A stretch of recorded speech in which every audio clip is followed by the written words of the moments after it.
한국의 어느 대중목욕탕. 손님의 때를 밀어주던 여자가 현기증에 비틀거리는데요. 왜 그래? 불러야 되나? 죄송합니다. 바로 정리해드릴게요. 하지만 일을 멈추지 않는 여자 인숙.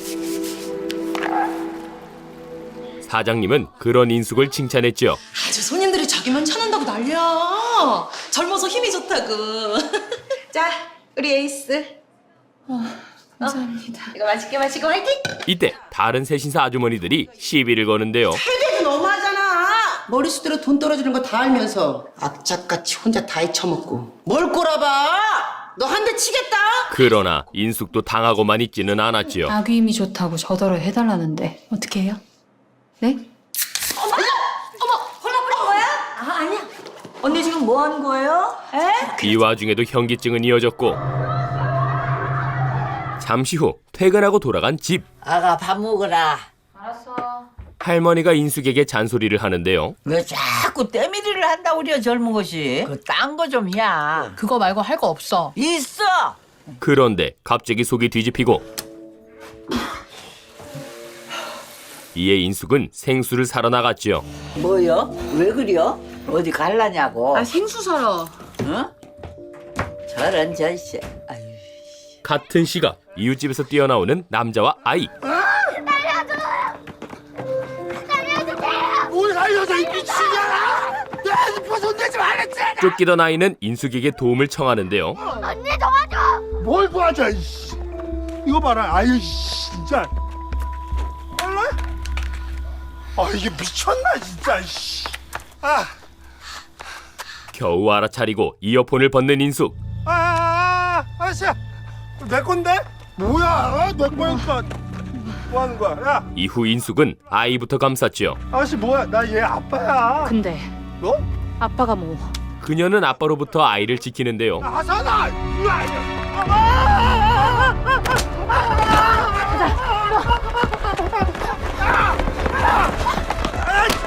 야너 유괴범이야!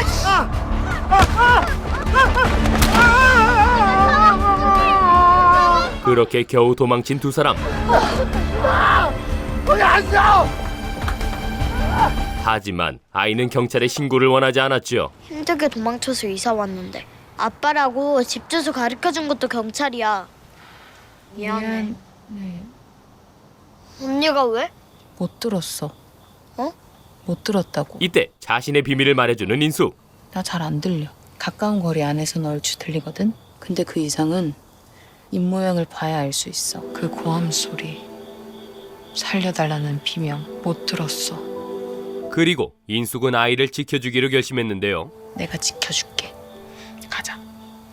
하지만 이때 다시 느껴지는 현기증. 언니, 정신 차려. 그건 다름 아닌 뇌종양의 증상이었죠. 이게 종양이거든요. 정상 세포 속으로 침투를 하면서 범위가 꽤 넓게 번졌어요. 이 종양을 제거하는 수술을 할 수가 없는 상태라서 그러나 인숙은 치료를 포기한 채 나가버리는데요. 정확하진 않지만 아마 몇 개월 정도. 아니 저기 그리고 잠시 후 목욕탕 손님과 실랑이가 벌어졌고 마사지만 3만 원이고 떼미는 건 별도라고 말씀드렸잖아요. 그럼 세트라고 하면 안 되지. 저 진짜. 네가 이래도 나 못 줘. 죽어도 못 줘. 이에 인숙은 그냥 돈을 꺼내갔죠. 이건 날강도네. 가장 어딨냐고. 한편 비탈길을 따라 내려오던 차가 사고를 내는데요. 어머머 슈퍼 난리 났어. 사건 현장을 보던 인숙은 돈에 무언가를 적더니 종이 비행기를 접어 날렸고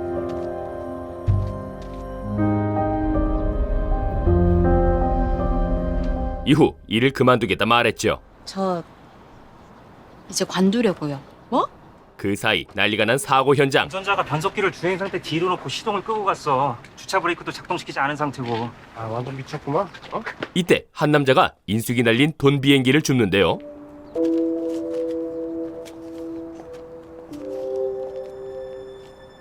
이 남자의 이름은 우천. 이후 우천은 수상한 가게에 들어가더니 양복 차림의 남성과 대화를 나누죠. 차주는 도난처럼이니까. 사실 조금 전의 사고는 우천이 계획한 것이었는데요. 슈퍼 앞에 가판대 보이죠? 거기 안쪽에 보면 물건이 있어요.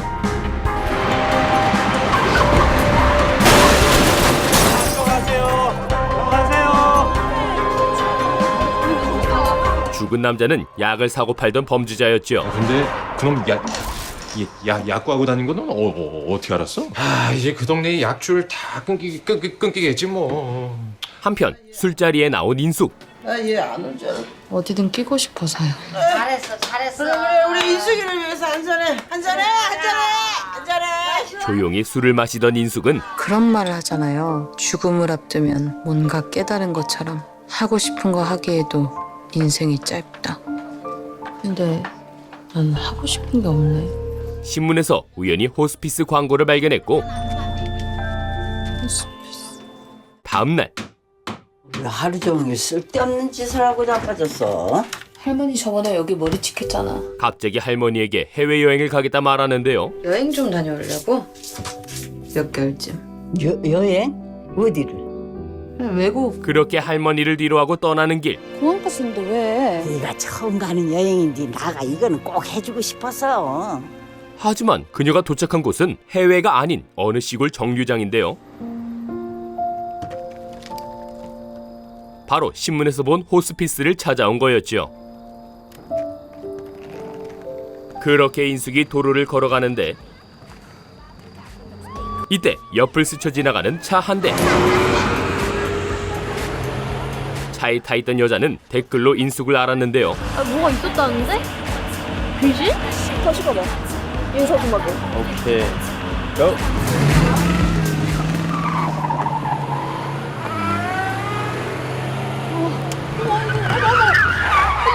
귀신은 아닌가 봐요. 안녕히 계세요. 오빠 가자.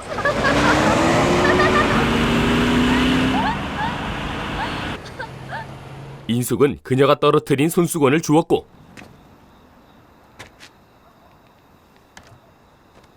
잠시 후 드디어 호스피스에 도착했죠. 그런데 이때 이상한 여자를 목격하는데요. 저기요. 어디? 홀린 듯 그녀를 쫓아가 보지만 그새 모습을 감춰버린 여자. 그리고 다음날 인숙은 수녀님에게 호스피스 안내를 받는데요. 여기에요? 곧이어 배정된 방에 들어가는데 인숙님 자리는 여기 안쪽. 그때 너무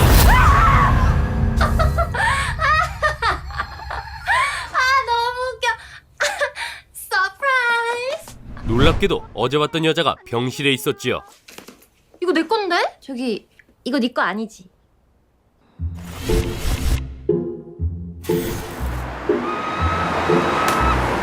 안녕히 계세요. 아니 어제 내가 잃어버려가지고. 여러분 저 이거 찾았어요. 이때 여자의 핸드폰을 친 인숙. 그러자 바로 싸움이 시작됐죠.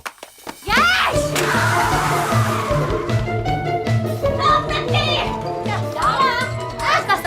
하나 둘셋 하면 놓자. 좋아. 하나 둘 셋. 아니 이리로 와서 이쪽으로 와서 싸워. 유명 인플루언서 미도는 자길 모르냐며 소리쳤는데요. 너 나 몰라? 나 성미도야. 인플루언서. 너 나 알지? 너 같은 애들 잘 알지. 예쁘네. 하지만 전국을 찌른 인숙의 말. 그게 다야. 뭐? 그게 다인 애들. 그때 둘의 소란에 옆자리 여자가 일어났는데 바로 어젯밤 봤던 여자 세연이었죠. 그리고 잠시 후 원장에게 잔소리를 듣는 인숙과 미도. 진정하시고 호스피스 내 싸움은 금지입니다. 물론 이해는 합니다. 아무래도 분노 조절이 잘 안 되죠. 원장 수녀님은 친절하게 말을 건네지만 죽음을 앞둔 인숙은 차갑게 대꾸하는데요. 호스피스에는 많은 프로그램이 구비돼 있어요. 미술요법, 원예요법. 안 해요.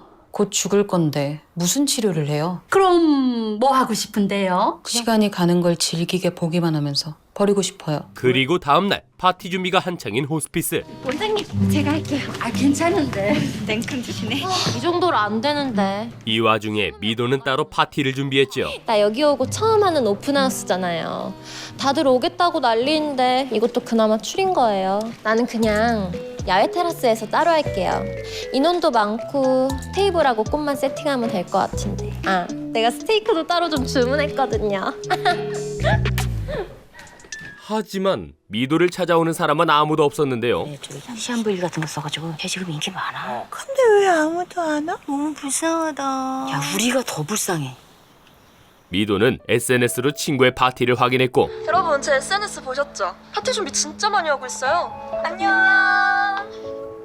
결국 그녀는 혼자 외롭게 식사를 했죠. 한편 우천은 새로운 의뢰를 받는데요. 사고 사러 한 방에 절대 수사 안 붙게. 중요한 거는 핸드폰이다. 그놈의 핸드폰 꼭 처리해. 생명보험. 애를 죽이려고 하네. 그 인물은 바로 인숙과 싸웠던 이웃집 아빠였고 같은 시각 술에 취한 그는 인숙의 할머니를 폭행했죠.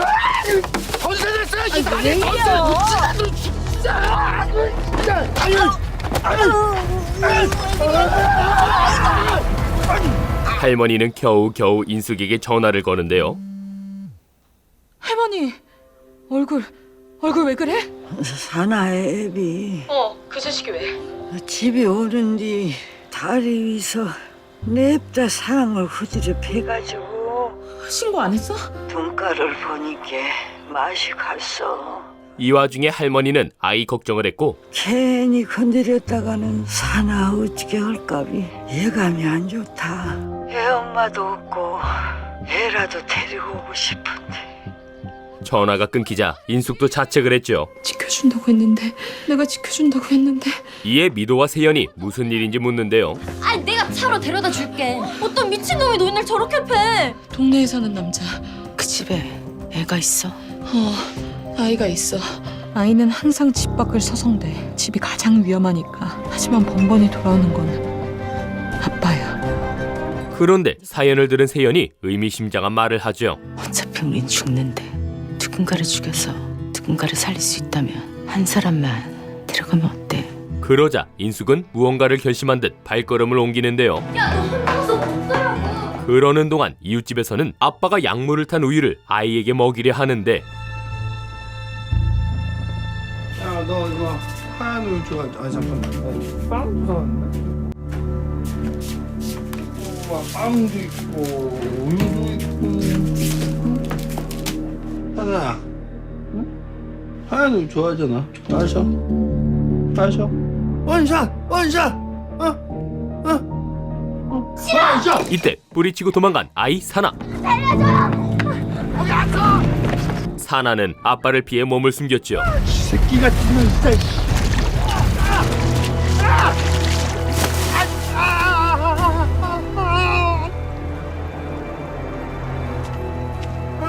그런데 그 모습을 지켜보고 있는 우천. 들키지 마라.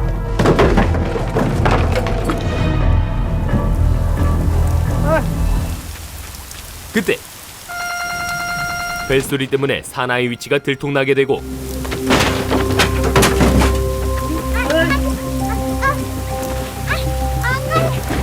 고양이가 숨바꼭질 끝났어. 그만 좀 해. 야, 들어가. 이에 지켜보던 우천이 뛰어들었는데요.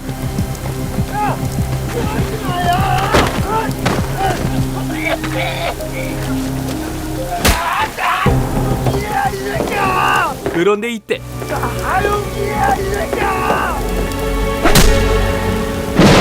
인숙이 나타나 아빠를 쓰러뜨렸죠.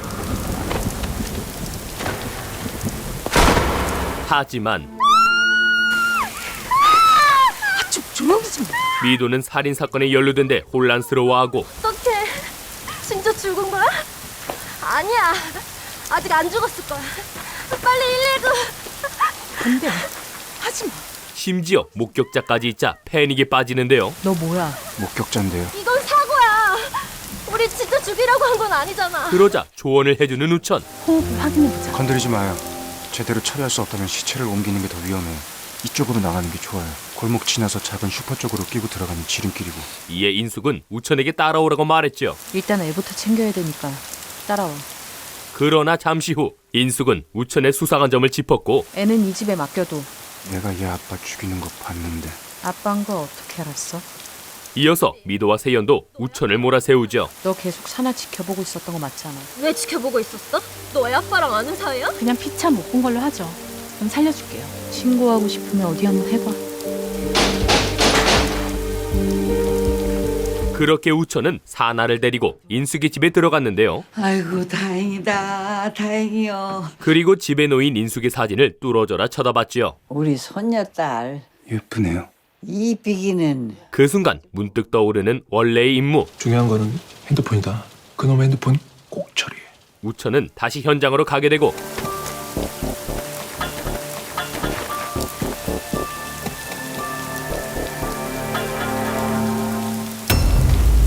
놀랍게도 사나이 아빠가 아직 살아있다는 걸 알았죠.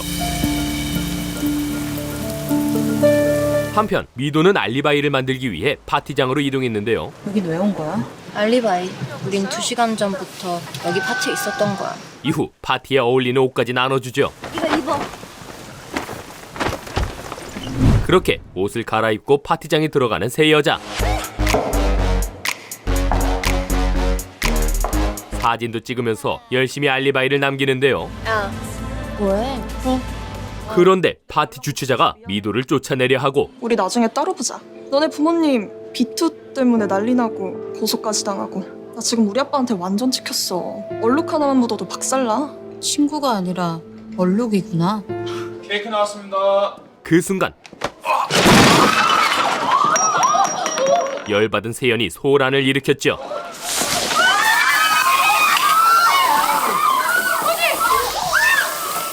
세 사람은 그 틈을 타 파티장에서 빠져나오는데요. 우리는 이렇게 우리가 되기 시작했다. 다음 날 화들짝 놀라서 일어나는 미도. 아직 안 일어났어요? 아니 문을 잠궈놨어. 그때 가방에서 핸드폰을 발견하는데요. 뭐야? 어떡해? 어젯밤 사건 현장에서 얼떨결에 챙겨온 거였지요. 그런 와중 세연은 자신이 입고 있는 옷에 당황하고 나 옷이 왜 이래? 심지어 어제 일을 거의 기억하지 못하는데요. 내가 왜 네 옷을 입고 있어? 어제 파티 가느라. 무슨 파티? 어디까지 기억나? 미도는 그런 세연을 의심하지만 기억 못하는 척하는 거 아니야? 굳이 왜? 발 빼려고. 인숙은 세연의 말이 진짜라고 생각하죠. 몽유병 맞아. 처음 봤을 때부터 그랬어. 거기까지 같이 가서 사람도 죽이고 파티까지 가고 다 했는데 그게 가능해? 상황을 알게 된 세연은 자수를 해야 한다고 말하는데요. 뭐해? 자수해야지. 더 늦기 전에 빨리 자수하자. 안 돼. 이에 미도가 거짓말을 하며 세연을 막았지요. 자수하면 언니만 위험해. 언니가 휘둘렀잖아. 엄밀히 말하면 언니가 죽인 거라고. 인숙은 그런 미도가 이해되지 않았고 너 지금 뭐 하는 거야? 내가 책임질 테니까 너는 그냥 빠져. 살인 교사, 살인 방조 그건 뭐 가벼울 것 같아? 어차피 다 엮여. 같은 시각 사건에 대해 조사하고 있는 경찰들 그리고 사체를 유심히 쳐다보는 형사 시영. 피해자의 머리에서 특이한 점을 하나 발견하게 되죠. 어느 쪽이 미친놈인가? 조사는 피해자의 집까지 이어지고 무언가 이상한 부분을 알아채는데요. 핸드폰이 없네요. 그리고 잠시 후 사나의 엄마를 찾아가 사건을 설명했는데요. 집안을 수색해봤는데 사방에 우유가 튀어있더군요. 우유요? 살충제 성분이 섞여 있었어요. 생명보험 그거 노린 거예요. 마시진 않았습니다. 아이가 그 우유잔을 집어던지고 도망쳤다고 치면 숨을 만한 곳은 있을까요? 그 동네 다리 건너 할머니네 종종 간다고 했어요. 그렇게 할머니와 함께 있는 사나를 찾았고 아빠를 피해서 도망쳐 숨었다. 일어나 본 이야기였다. 네. 어떤 청년이 집 앞에 쓰러져 있는 사나를 데리고 들어왔고요. 예. 그 청년은 어떻게 생겼어요? 더럽게 하고 댕겼어도 얼굴은 훤냐. 마음이 순한지 약도 사다 두고 가고. 이에 시영은 조사를 위해 약국까지 찾아갔죠. 문을 닫으려는데 급히 들어왔어요. 그날 녹화된 거 확인 좀 할 수 있을까요? 그리고 약국 CCTV엔 우천이 찍혀 있었고 이후 경찰은 우천의 신상 정보에 대해 브리핑을 하는데 이름 민우천, 29세, 얘가 어렸을 때 머리가 좋아가지고 뭐 수학경시대, 과학경시대 수학 경력이 한둘이 아닌데 이 중퇴 후에 소년원으로 갔어요. 왜요? 같은 마이를 죽였거든요. 좀처럼 확인하기 어려운 우천의 행방. 민우천 행방은? 그러니까 그게 아니 이 새끼가 집 주소도 알 수가 없고 카드도 없고 핸드폰도 없고 뭐 조선시대에서 왔는지. 그런 한편 동물병원에 온 우천. 보호자님, 임마 호텔 이용비하고 임마 미용, 임마 간식비, 접종비도 포함됐습니다. 이때 인숙이 자신의 지갑을 훔친 걸 알게 되고 신고하고 싶으면 어디 한번 해봐. 뭐해? 가자. 지갑이 없는데. 결국 같이 일하는 형에게 한 가지 부탁을 하죠. 형, 사람 하나만 찾아줘요. 그리고 잠시 후 대의를 통해 인숙의 정보를 받았는데요. 이 친구 이 인생이 참 할머니랑 살다가 고등학교 졸업하고 때밀이 그러다가 뇌종양 선고 받고 시한부 그게 끝이야. 그런데 이때 갑자기 찾아와 난동을 부리는 조폭.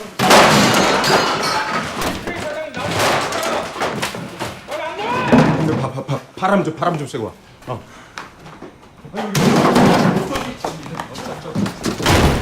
왜 수사가 들어가냐 이 말이야. 수사. 알고 보니 의뢰를 한 사람이 바로 이 조폭이었고.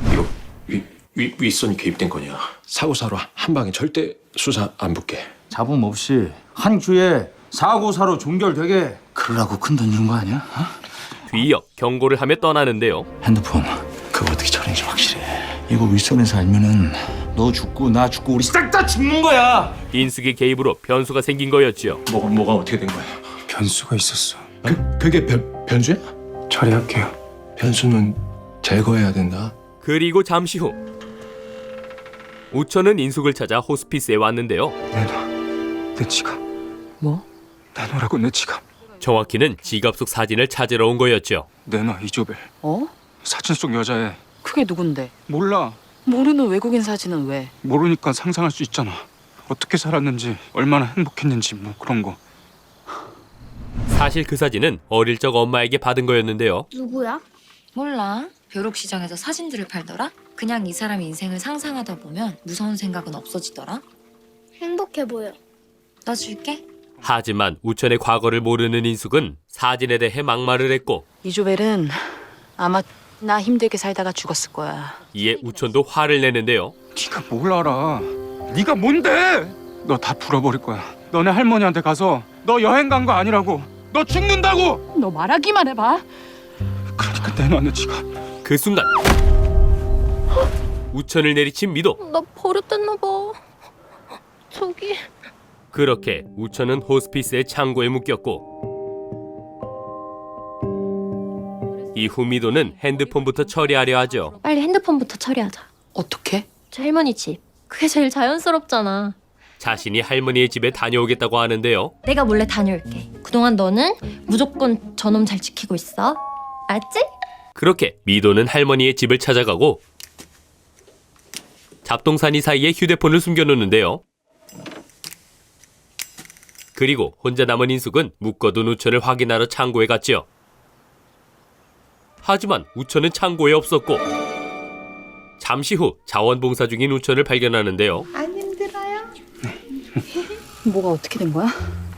알고 보니 손쉽게 밧줄을 풀었던 우천. 그걸 풀었다고? 어떻게? 그게 뭐 그냥? 이후 우천은 곧장 원장실부터 찾았고 안녕하세요. 여기 원장실이. 자원봉사 같은 거 해보셨어요? 마침 일손이 부족한 호스피스에 우천은 딱 맞는 인재였죠. 손이 모자라요. 특히 밤에. 제가 이래봬도 불면증입니다. 잘 됐네요.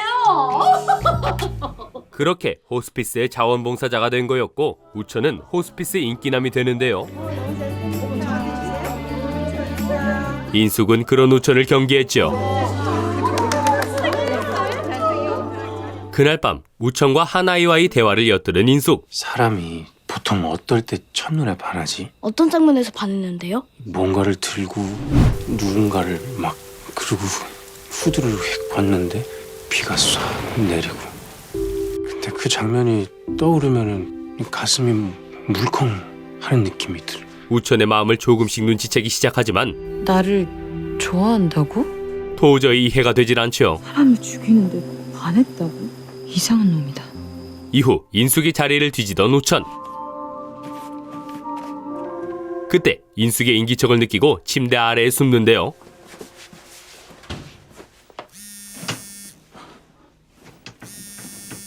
이 시간에 왜? 왜는 그저 전화만 하면 왜? 왜가 어딨어 우리 사이에? 좋냐? 좋지. 언제 와? 여행이라는 게 늘 가던 길이 아니니까 길도 잃고 이른 대로 가다 보면 예기치 않게 끝나겠지 뭐. 우천은 인숙의 이야기를 듣다가 잠에 드는데요. 그런데 잠시 후 한 할머니의 실수로 호스피스 건물에 화재가 발생하죠. 아이고 불. 표인숙 씨. 민우천님은요? 하지만 깊게 잠들어 대피하지 못한 인숙과 우천. 이때 우천이 일어나 급히 인숙을 깨우지만 뭐야? 너 여기 있어? 아니야. 지갑 때문에 그래? 아니야, 그런 게 아니라. 너 진짜 나 좋아해? 너 일단 나가자. 아니. 너 왜 여기 있냐고? 당황한 인숙은 다짜고짜 공격을 퍼붓죠. 야, 죽는다. 죽고 싶어. 하는 수 없이 인숙을 들쳐매고 가는 우천. 다행히 별탈 없이 건물을 탈출하는데요. 다음 날 우천의 정체에 대해 의심하는 세 사람. 자원봉사? 좀 이상하긴 하지. 경찰은 아니겠지? 미도는 노골적으로 우천을 무시하는 말을 하고 아, 이거 아무것도 아니네요. 이거 좀 멍청한 것 같던데? 태생적으로 거지근성인 애들. 내 주변에서 빙빙 돌다가 돈 몇 푼 받으려고 수쓰는 것 같은데 그냥 줄까? 돈 급값 몇 푼? 그런 애들? 태생적? 인숙은 발끈해서 미도와 말싸움을 하죠. 지랄하고 잡히네. 뭐라고? 네가 뭔데? 제대로 보지도 않으면서 볼 생각도 없으면서 왜 사람을 함부로 판단해? 좀 놀아줬더니 같은 급인 줄 아나 봐. 아주 그만 좀 해. 니네가 이러면 난 어떡해. 이때 진료실로 불려간 세연. 세연님, 진료실로 잠시. 아, 네. 의사에게 지난 일을 상담하는데 목류병 상태일 때는 성격이 변한다거나 그럴 수도 있나요? 전반적으로 컨트롤링이 약해지면서 억압된 분노가 폭발하기도 합니다. 억압된 분노요? 그 순간 떠오른 그날 밤.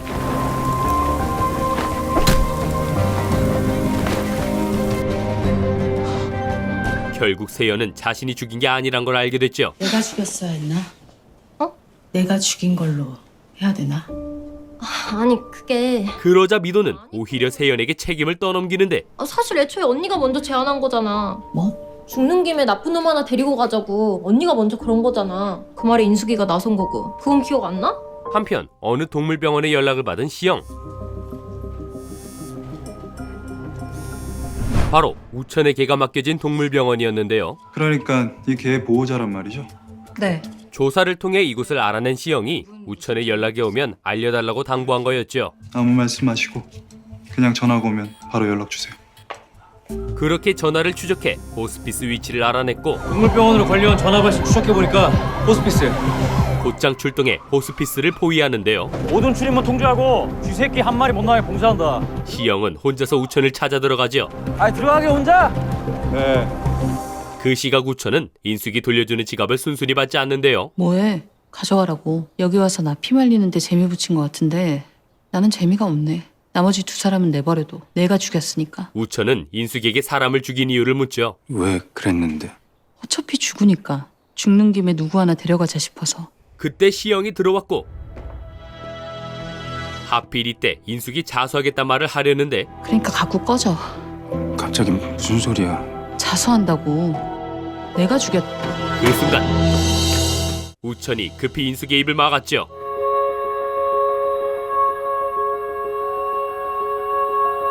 뜻밖의 키스씬을 목격하는 시영과 사람들.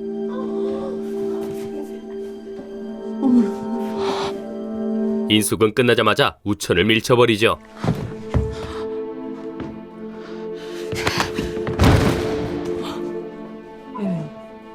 너 미쳤어? 급기야 입술을 씻기까지 하는데요. 잠시 후 경찰이 잡아갔어. 그 자식 잡아갔다고. 우천이 경찰에 잡혀갔다는 사실을 알게 된 인숙. 잡아갔다고? 경찰 왔잖아. 뒤늦게 쫓아가 보지만 이미 늦었는데요. 테일은 그 장면을 지켜보고 혼잣말을 하죠. 무슨 소리야? 자수한다고. 자수라. 변수가 있었어. 정말 변수가 생긴 것 같네. 이후 인숙은 키스할 때 떨어뜨렸던 지갑을 줍는데요.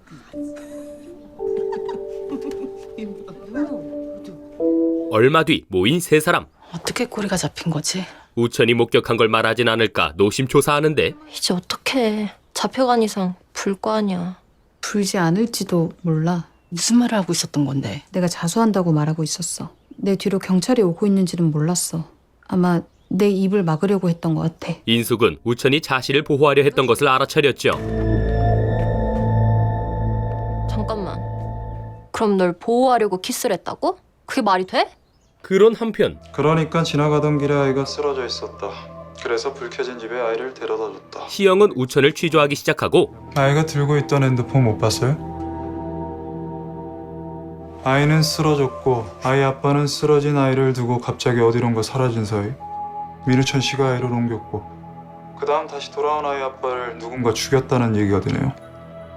굳이 끼워 맞추자면 그런가 보네요. 이번엔 인숙에 대해 묻는 시영. 그 여자분 말이에요. 호스피스에서 키스한 분. 어떤 사이죠? 무슨 상관인데요? 인숙이 살인사건과 관계가 있음을 간파하는데요. 살해된 하영근의 딸 하사나. 그 아이는 표인숙 씨와 평소 알고 지내던 사이였어요. 손녀분과 사나가 원래 가까운 사이였나 봐요. 예, 그치. 야가 지 아버지한테 하도 처맞고 사니까 자다가도 벌떡벌떡 일어나서 나가보고 그랬어. 그런데 거기서 본 거예요, 호스피스. 너 미쳤어? 이 정도면 상관 있는 것도 같아서. 그러자 갑자기 과거 얘기를 꺼내는 우천. 어릴 때 아빠가 동반 자살을 시도했어요. 차 안은 연기로 가득하고 숨이 막혀서 창문을 두드리고 또 두드리고 이렇게 죽는구나 싶어서 포기할 때쯤 그 아이가 나타났어요. 사실 우천은 과거 인숙에게 구해진 적이 있었고 그 작은 아이가 돌덩이로 창문을 부수고 내 손을 잡아줬어요. 그 아이였어요. 그 여자가. 그 집에서 그 아이 사진을 본 거예요. 어린 시절부터 성인이 된 모습까지. 그래서 인숙을 만나게 됐다고 고백하죠. 그런데 그 아이를 어떤 유명한 사람 SNS에서 봤어요. 그 유명한 사람은 호스피스에 있고 그래서 찾아가 본 거죠. 여행을 간 게 아니라 거기에 있었어요. 시한부였어요. 그 뒤로 진술을 하지 않는 우천. 결국 경찰은 우천을 풀어주게 되는데요. 진술 거부. 더 이상 말하지 않습니다. 상황이 이러면 풀어주는 수밖에 없어요. 24시간 못 넘겨요. 한편 앞으로의 계획에 대해 이야기하는 세 사람. 만약 불면 계획대로 하자. 덮어씌우면 되잖아. 미도는 우천에게 덮어씌우는 것을 제안하고 우천이가 사람을 죽였다고? 그렇게? 야, 아니다. 죽인 후에 봤다고 할까? 세연은 여차하면 자신이 뒤집어 쓰겠다고 하죠. 최악의 경우 내가 한 거야. 상황이 가장 유리한 사람이 나선 수밖에 없어. 난 몽유병 환자였고 수면 다원검사 진단서도 있어. 언니, 내가 휘둘렀어야 정상 참작이 될 거라고. 그리고 잠시 뒤 보여줄 게 있다며 인숙을 부르는 아이. 보여줄 거 있는데. 뭔데? 그건 바로 우천을 촬영한 동영상이었는데요. 너는 지금 이 세상에 없겠다. 아마 그렇겠지. 나도 곧 이 세상에서 없어질 건데 나한테는 웃는 사진이 하나도 없겠다. 내가 찍어줄게. 예쁘게. 영상을 통해 우천의 마음을 확인한 인숙. 한편 경찰 조사를 끝내고 풀려난 우천. 글을 보던 테일이 윗선의 말을 전하는데요. 저쪽에선 네 손에서 자르기를 바라네. 하지만 테일은 인숙을 이용하려 하죠. 표인숙, 그년이 죽인 거잖아. 그년한테 밀어넣고 사건 종결하면 모든 게 깔끔해. 핸드폰도 그년한테 있어? 그런데 그 여자 건들지 마. 인숙을 건들지 말라고 경고하는 우천. 건들면 나 폭발할지도 몰라. 잠시 후 사무실로 향하고 있던 우천은 갑자기 나타난 깡패들에게 쫓기기 시작하죠.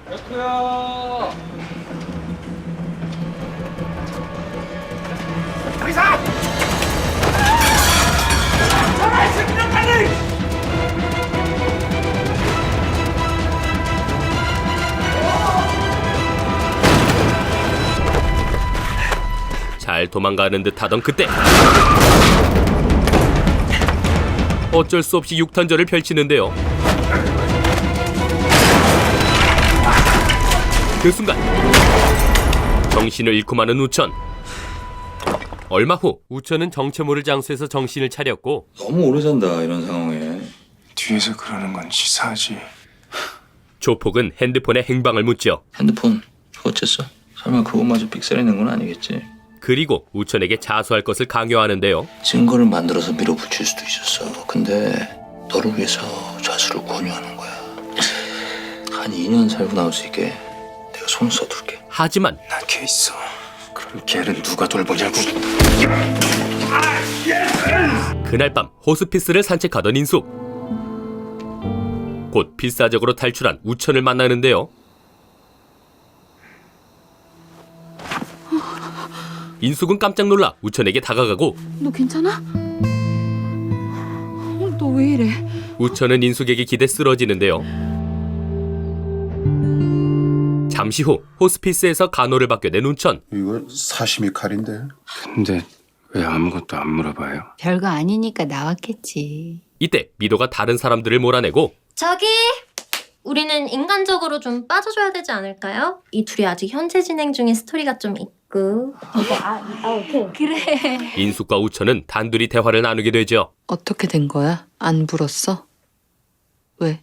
그냥 그러자 우천은 일단 알고 있는 사실을 얘기해 주는데요. 별다른 증거는 못 찾은 것 같고 핸드폰을 찾더라. 뭔가 중요한 것 같았어. 우리 할머니 위험한 거야? 할머니? 아니야. 인숙은 어쩌다 그렇게 다쳤냐며 물어보지만 그 사람들이 이랬어? 넘어졌어. 말이 돼? 되게 심하게 넘어졌어. 두 사람은 밤늦게까지 대화를 나누게 되죠. 사람들은 서로 잘 안 쳐다보잖아. 근데 넌 날 그렇게 봐. 네가 그렇게 보는 거 좋아.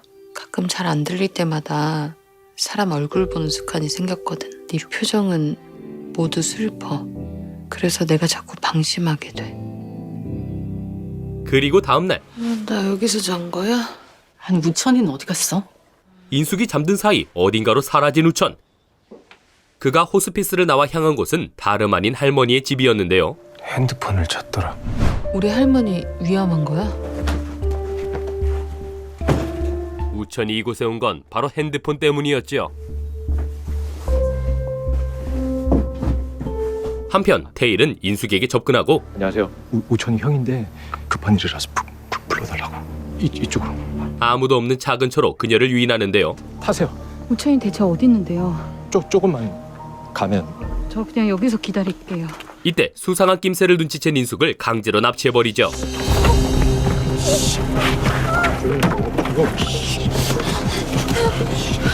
때마침 돌아오던 우천은 차가 나가는 모습을 목격하는데요. 곧바로 차를 훔쳐타서 태일을 쫓아가기 시작하죠. 한편 납치된 인숙은 겨우 정신을 차리고 당신 뭐야? 어디 가는 거야? 경찰서. 네가 죽였잖아. 우천에 대한 이야기를 태일에게서 듣게 되는데요. 네가 자수하지 않으면 우천이가 위험해. 원래 우천이가 그놈 죽이러 간 건데 네가 선수 친 거거든. 뭐? 몰랐어. 그게 걔 직업이야. 사람 죽이는 거. 인숙은 극도로 혼란스러워하죠. 이때 태일을 바짝 쫓아온 우천.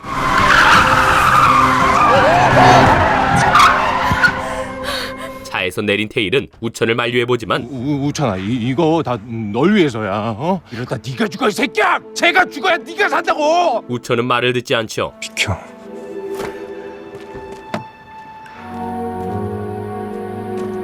그렇게 그녀를 데리고 나가려 하지만 인숙은 우천에게 실망감을 느끼고 있었지요. 나쁜 새끼. 잠시 후 호스피스로 돌아온 두 사람. 그럼 그날 그놈을 죽이러 왔는데 내가 끼어든 거고 잡혀가서 안 본 것도 네가 찔리는 게 있어서고 전부 다 거짓말이었네. 살인자. 우천이 사과하지만 인숙의 화는 가라앉지 않는데요. 잘못했어. 내가 아니라 네가 죽인 사람들한테 잘못한 거겠지. 너 진짜 뭐야? 너 사람 죽이는 게 네 직업이야? 그게 진짜 너야? 그렇게 살았어.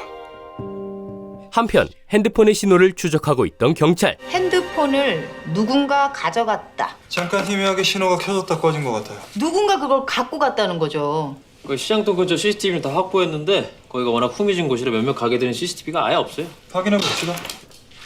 잠시 후 CCTV를 돌려보던 그때 잠깐. 핸드폰 추적 동선에 사나가 찍혀 있었죠.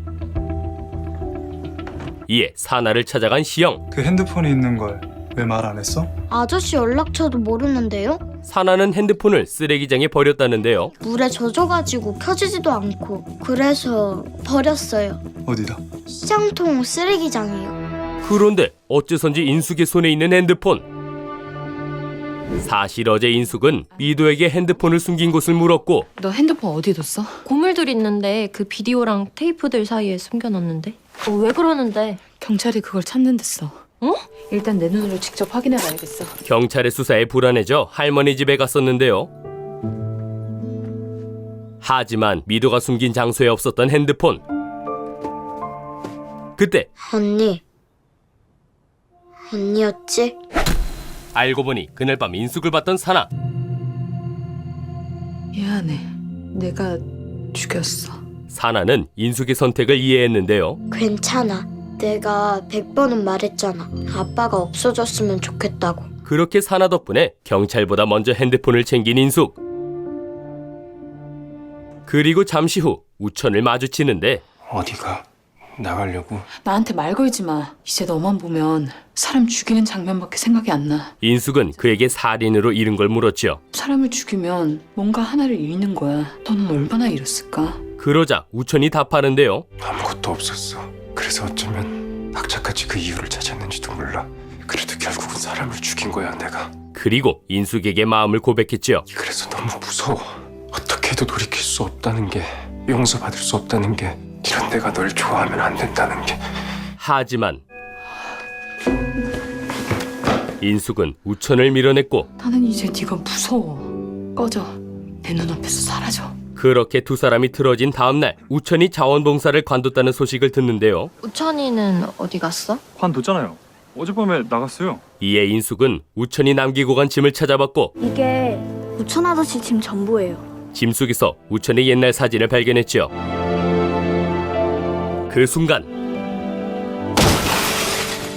우천이 어린 시절 자신이 구해준 아이였음을 깨닫는데요.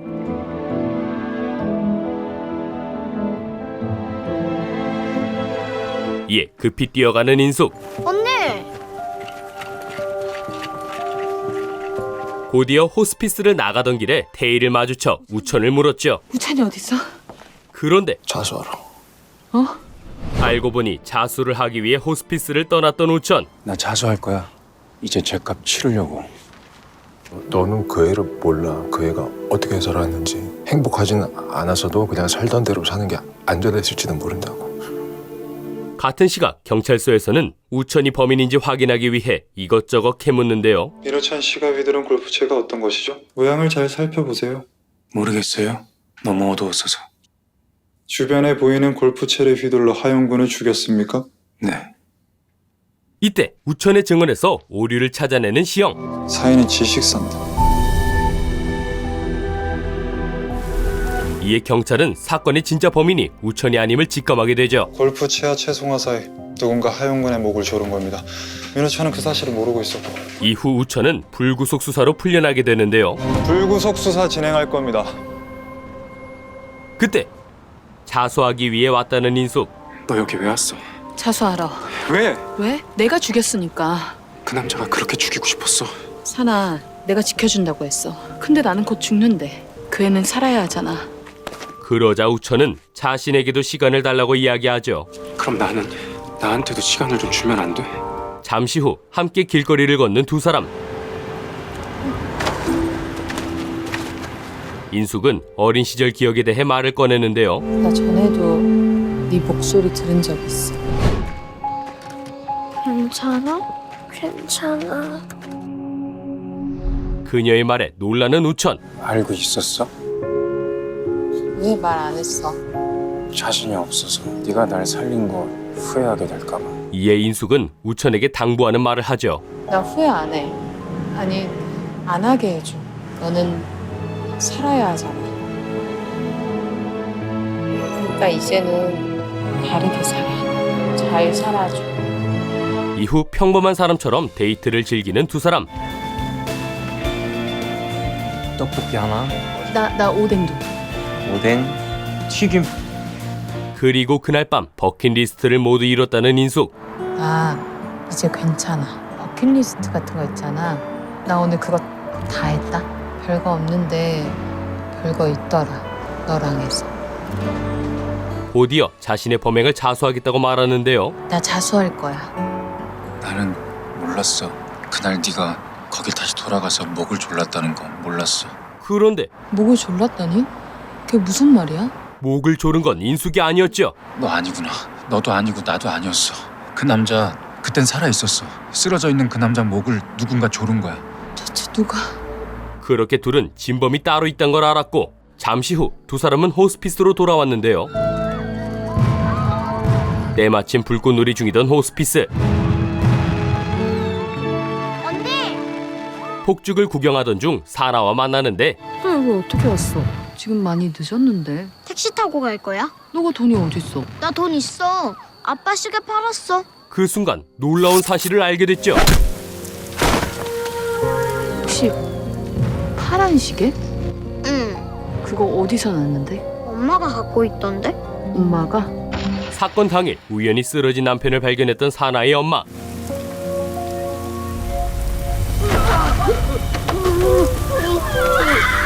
폭행당했던 과거를 떠올리며 그를 목졸라 살해했던 건데요.